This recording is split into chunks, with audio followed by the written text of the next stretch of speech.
नमस्कार, आप देख रहे हैं न्यूज़ टाइम्स और आपके साथ मैं हूं विनोद जौनपौल।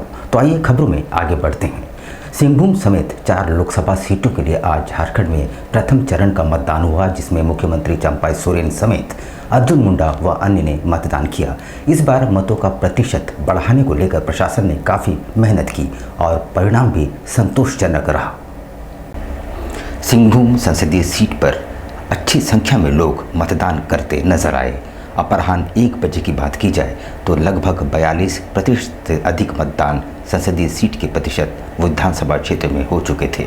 सुबह से ही विभिन्न मतदान केंद्रों पर मतदाताओं की लंबी कतारें देखी गई। सीट पर मुख्य मुकाबला भारतीय जनता पार्टी की गीता कोड़ा और झारखंड मुक्ति मोर्चा की जोबा मांझी के बीच है। झारखंड के मुख्यमंत्री चंपाई सोरेन ने भी आज राजनगर स्थित अपने पैतृक गांव में एक स्कूल पर अपने पूरे परिवार के साथ मतदान किया। पूरे झारखंड की बात की जाए तो पहले चरण के लिए वोटिंग में काफ़ी उत्साह देखा गया। सिंहभूम, खूंटी, लोहरदगा और पलामू में सुबह से ही बूथों में लंबी कतारें लगी रही। महिला, बुजुर्ग और दिव्यांग वोटर्स में उत्साह दिखा। सुबह 1 बजे तक 42% मतदान हुआ, जिसमें सबसे ज़्यादा खूंटी में 47.41%, जबकि लोहरदगा 43.46%, पलामू 41.85%, सिंहभूम में 43.83% मतदान दर्ज हुआ। मुख्यमंत्री चंपाई सोरेन ने भी यहां मतदान किया। वहीं भाकपा माओवादी ने चाईबासा के सारंडा में वोट का बहिष्कार करते हुए सड़क पर पेड़ गिरा दिए। चारों सीटों पर सुबह 7 बजे से मतदान शुरू हुआ। पहले चरण में 4 सीटों के लिए 45 प्रत्याशी मैदान में हैं, जिनकी भाग्य का फैसला 64,37,460 मतदाता करेंगे। 519 बूथों पर वोटिंग होगी। सिंहभूम में 122, खूंटी में 210, लोहरदगा में 115 और पलामू में 72 ऐसे मतदान केंद्र बनाए गए हैं, जिस पर सभी निर्वाचन कर्मी सुबह 7 बजे से तत्परता से जुटे हैं। थोड़ा सा काफ़ी अच्छा इंतज़ाम है। यहाँ पर आकर देखकर ऐसा लगा कि लोगों के लिए जो भी सुविधाएं होनी चाहिए, सरायकेला प्रशासन ने बहुत अच्छे तरीके से इसको अंजाम दिया है और सभी का ख्याल रखा जा रहा है। किसी भी तरह से किसी पब्लिक को, आम जनता को कोई दिक्कत नहीं नज़र आ रही है। मेरे विचार से सरायकेला प्रशासन ने इस एरिया में एक अच्छा काम करके ये साबित है। कुमार ठाकुर है, मैं 27 का सेक्टर मजिस्ट्रेट हूँ और यहाँ सुबह से ही काफ़ी शांतिपूर्ण ढंग से मतदान चल रहा है और किसी तरह की कोई तकलीफ नहीं है। मतदाताओं के लिए भी यहाँ हर चीज़ की व्यवस्था है और ये स्पेशली ये जो बूथ है, ये यहाँ 5 बूथ है और 5 बूथ महिला बूथ है। यहाँ सभी मतदान कर्मी महिला कर्मचारी हैं। लोकसभा का चुनाव लोकतंत्र का महापर्व है। इसमें मैंने अपनी भागीदारी निभाई है और मैं आप सबसे अपील करता हूं कि आप भी अपनी भागीदारी को निभाइए और लोकतंत्र के इस पर्व को हर्षोल्लास से शांतिपूर्वक मनाते हुए अब अपने लोकतंत्र को मजबूत करें। ये हम लोग सब तो घूम रहे हैं, युवा साथी हमारे पंचायत परिषद के, तो जाहिर सी बात है हर एक बूथ में जो हम लोग का जो लहर दिख रहा हो, जो हम आज निश्चित रूप से हम लोग 2 लाख प्लस वोट से जीत रहे हैं और जहाँ भी जा रहे हैं हम लोग रुझान के हिसाब से सब कार्यकर्ता हम लोग का एक्टिव है। बहुत बढ़िया माहौल शांतिपूर्ण तरीके से सरायकेला जिला में, विधानसभा में और पूरे सिंहभूम लोकसभा क्षेत्र में वोट चल रहा है और मतदाताओं का रुझान भी अच्छा है और मतदाता खुल करके घरों से निकल रहे हैं और इंडिया गठबंधन की जो हमारी साझा प्रत्याशी जोबा मांझी जी हैं, उनके प्रति लोगों का एक बहुत बड़ा समर्थन देखने को मिल रहा है। जो लोग मतदान केंद्र से निकल रहे हैं वो लोग खुद बता रहे हैं कि इस बार हम लोगों ने बदलाव के लिए मतदान किया है। सरायकेला विधानसभा के आदित्यपुर कृष्णापुर स्थित पैतृक गांव के बूथ संख्या 98 पर जमशेदपुर सांसद सह बीजेपी प्रत्याशी विद्युत वरुण महतो ने सपरिवार मतदान किया। मतदान के बाद विद्युत महतो ने सिंहभूम संसदीय क्षेत्र से भाजपा प्रत्याशी गीता कोड़ा की जीत का दावा किया। वहीं उन्होंने इंडिया गठबंधन पर जमकर निशाना साधा। पूरा मोदी लहर है जी और इंडी जो भी गठबंधन है जी, कौन लोग हैं, सब दागी लोग भरा हुआ है। कोई जेल से छुटा है, कोई जेल जाने वाले हैं, सब चार्जशीटेड लोग हैं। देश को एक अच्छे इंसान का दरकार है जो नरेंद्र मोदी से बेहतर कोई है नहीं। क्योंकि अब देखें पिछले 10 साल में उन्होंने जो देश के लिए जो भी काम किया है, आम जनता के लिए जो भी काम किया है, आज सर्वस्व उसको सराहा जाता है। इसीलिए माननीय मोदी जी का दिल में सबका उनका प्रति हृदय में सम्मान है। और जैसे महामारी जैसे कोरोना काल में भारतीय जनता पार्टी के कार्यकर्ता और हमारे नेता जिस तरह मानव जीवन की सुरक्षा है तो तन मन धन से लगे थे। आज भी प्रधानमंत्री जो हमारे समाज के पिछड़े हुए दबे हुए लोग हैं उनको आगे लाने के लिए अभी देखिए फिर 5 साल रसम वगैरह को बढ़ाया उन्होंने। जमशेदपुर लोकसभा सीट अब हॉट सीट बनता जा रहा है। क्या भाजपा प्रत्याशी विद्युत वरण महतो यहां जीत की हैट्रिक लगाएंगे या लॉ ऑफ एवरेज के तहत इंडिया गठबंधन के प्रत्याशी समीर मोहंती को लोग सांसद चुनेंगे? काफ़ी दिलचस्प होगा ये देखना। भाजपा का नारा है अब की बार 400 पार, मगर 3 चरणों के मतदान के बाद ये नारा कमज़ोर पड़ता नज़र आ रहा है। जहां तक जमशेदपुर लोकसभा सीट का सवाल है, पहले तो लगा कि इंडिया गठबंधन प्रत्याशी समीर मोहंती कमज़ोर पड़ेंगे, पर जैसे जैसे समय बीतता जा रहा है उनको समर्थन बढ़ता जा रहा है। इधर तीसरी जीत की हैट्रिक लगाने के प्रयास में भाजपा प्रत्याशी विद्युत वरण महतो अपनी जीत को लेकर आश्वस्त नजर आ रहे हैं। आज प्रचार रथ को उन्होंने हरी झंडी दिखाकर रवाना किया। अब देखना है कि जमशेदपुर लोकसभा चुनाव में जो मतदान होगा उसका ऊंट किस करवट बैठेगा। हमारे मतदाताओं में बहुत उत्साह है और सारे उत्साह के साथ मतदान कर रहे हैं। जो भी ग्रामीण क्षेत्रों से सूचनाएं आ रही है भारतीय जनता पार्टी के लिए उत्साहजनक है। जमशेदपुर लोकसभा प्रत्याशी श्री विद्युत वरण महतो जी के प्रचार अभियान का गति को तेज करने के लिए हम प्रचार वाहन को विदा किए हैं और ये प्रचार वाहन पूरे लोकसभा जमशेदपुर के प्रत्येक क्षेत्रों में, मंडल क्षेत्रों में, थाना क्षेत्रों में घूमेगी। बेसमेंट को व्यावसायिक उपयोग के खिलाफ जीएनएसी का अभियान जोर शोर से चल रहा है। फिलहाल साक्षी क्षेत्र पर ही कंसंट्रेट किया गया है। होटल दयाल के बेसमेंट पर बने रेस्टोरेंट को तोड़ा जा रहा है और वहां एसडीओ खुद तैनात हैं। साक्षी स्थित होटल दयाल के बेसमेंट पर जीएनएसी ने बुलडोजर चलाया है। होटल दयाल के बेसमेंट में अवैध रूप से रेस्टोरेंट चलाया जा रहा था। इसे लेकर जीएनएसी ने कार्रवाई की और बेसमेंट तोड़ने का कार्य शुरू किया। बेसमेंट में पार्किंग का निर्माण कराया जाएगा। जीएनएसी ने कई अवैध इमारतों पर बुलडोजर चलाया है। ये कार्रवाई हाईकोर्ट के आदेश पर की जा रही है। इसके पहले शताब्दी टावर, सना कॉम्प्लेक्स आदि इमारतों के बेसमेंट को खाली कराया गया। बेसमेंट में कई साल से अतिक्रमण किया गया हुआ था।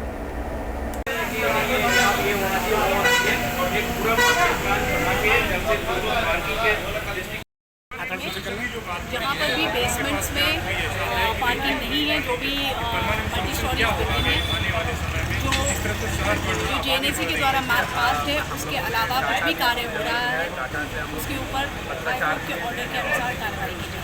आज ये होटल है और भी लिस्ट है क्या?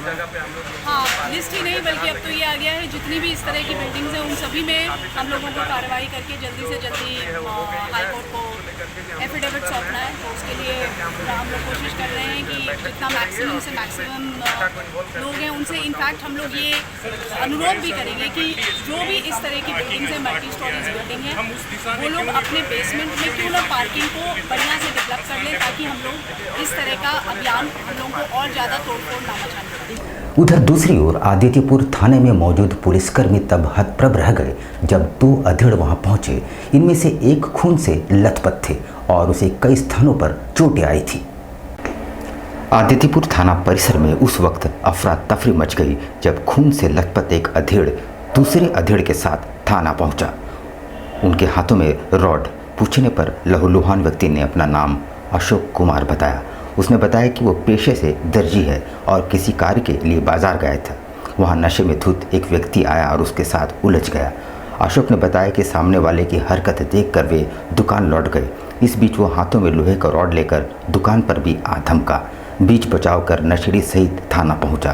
फिलहाल पुलिस ने घायल अशोक को प्राथमिक उपचार के लिए भिजवाया है। वहीं नशेड़ी को हिरासत में ले लिया गया है। मेरा नाम अशोक कुमार हुआ, मैं टेलर का काम करता हूँ। हाँ, क्या हुआ? मैं अपना मटेरियल लाने के लिए गया था निखिल के दुकान में।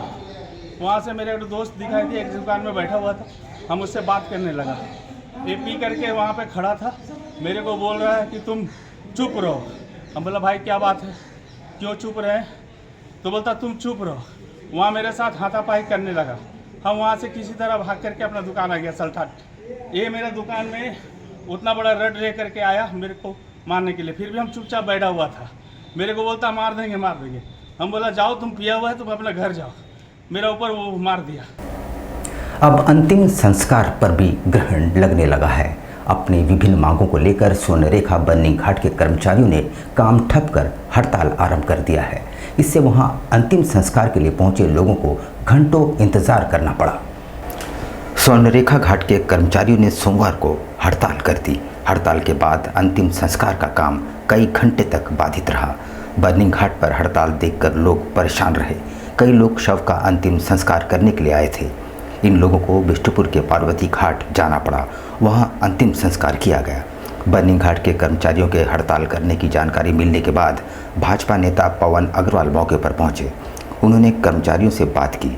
कर्मचारियों ने उन्हें बताया कि उनका वेतन 8,300 प्रति माह है, इसे बढ़ाकर 15,000 किया जाए। उनका कहना था कि लकड़ी के काम में उन लोगों ने 1,500 खर्च किए, लेकिन प्रबंधन यह पैसा नहीं दे रहा है। भूयाडीह स्वर्णरेखा बर्निंग घाट में यहाँ के कर्मचारियों ने कुछ मांगों को लेकर धरना प्रारंभ किया था, जिसके कारण लगभग 12 से 15 बॉडी का दाह संस्कार इस घाट में नहीं हो पाया। स्थानीय लोगों से जानकारी मिली तो हम लोगों ने आया और उनकी मांगों को सुना। उनकी मांगों को सुनते हुए मैनेजमेंट के सामने सारी बातों को रखा, जिसमें कि मंडल जी हैं, राव बाबू हैं। हम लोगों ने कहा कि जो गरीब यहाँ काम करने वाले कर्मचारी हैं, उनकी मांगों पर भी सहानुभूतिपूर्वक विचार होना चाहिए, क्योंकि यह एक मानवता का जगह है। तो हम लोगों ने आग्रह किया है कि अपनी सारी मांगों को लिखकर मैनेजमेंट के सामने रख दें। 3 दिनों के अंदर मैनेजमेंट ने कहा कि हम लोग विचार करके इनकी मांगों पर विचार करेंगे। और यहाँ पर हम लेंगे एक छोटा सा ब्रेक, लेकिन अब कहीं जाइएगा नहीं, क्योंकि ब्रेक के बाद खबरों का दौर जारी रहेगा। तो आप बने रहिए हमारे साथ और देखते रहिए न्यूज़ टाइम्स।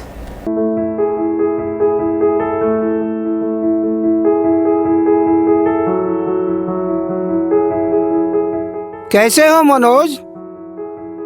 ठीक है भैया। ठीक तो बोल रहे हो, ठीक तो दिख नहीं रहे हो। तुम्हारे उम्र में तो हम 10-10 किलोमीटर दौड़ जाया करते थे। सारे लोग टहल रहे हैं, तुम सुस्त बैठे हो।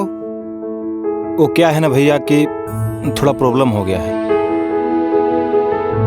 प्रॉब्लम? हम तुम्हारे बड़े भाई जैसे हैं, तुम अपना समस्या बताओ हमको। हो सकता तुम्हारी समस्या का समाधान हमारे पास हो।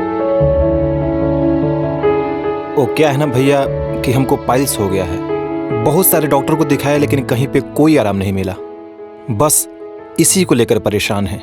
चलो तुमको हम कहीं ले चलते हैं, हमको भी हुआ था। आज देखो हम ठीक हैं। कहाँ भैया? है हमारे एक परिचय के। वहाँ जाने से ठीक हो जाएगा? हाँ, एकदम ठीक हो जाएगा। पक्का ना? हाँ हाँ पक्का। चलो चलो चलिए भैया। शमीम खान नवेदी, पाइल्स, बवासीर, किसी भी प्रकार का बवासीर हो, 7 दिनों में जड़ से समाधान है। शमीम खान नवेदी, दातकेडी 9308081071, 9031612032, सुबह 10 बजे से 1 बजे तक और शाम 4 बजे से 8 बजे तक। आपके बच्चों के सुनहरे भविष्य का दूसरा नाम गायत्री शिक्षा निकेतन। शिक्षा के क्षेत्र में उत्कृष्ट प्रदर्शन के लिए राष्ट्रीय एवं राज्य सरकार से सम्मानित विद्यालय, जहां होता है आपके बच्चों का सर्वांगीण विकास। गायत्री शिक्षा निकेतन उच्च स्तरीय और आधुनिक उपकरणों से lace computer lab, science lab, आधुनिक क्लासरूम्स। गायत्री शिक्षा निकेतन।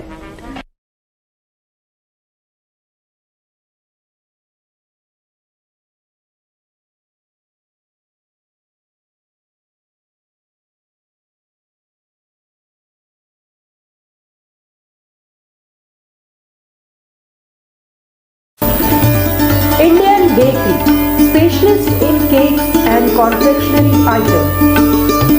Online booking facilities. Online booking facilities. Specialist in all types of patties, eggless cake, birthday cake, anniversary cakes, wedding cakes,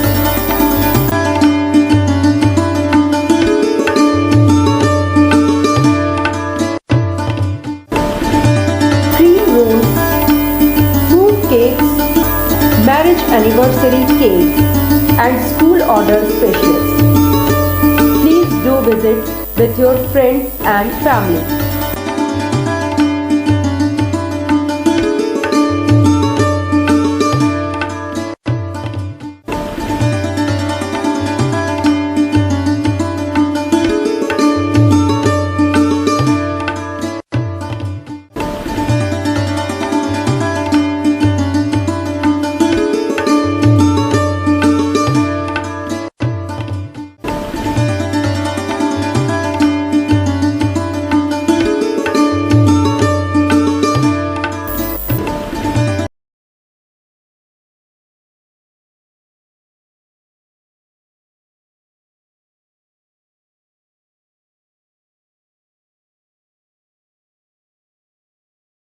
पच्चीस दिसंबर में जो है वो फ्रूट केक का डिमांड सबसे ज़्यादा रहता है।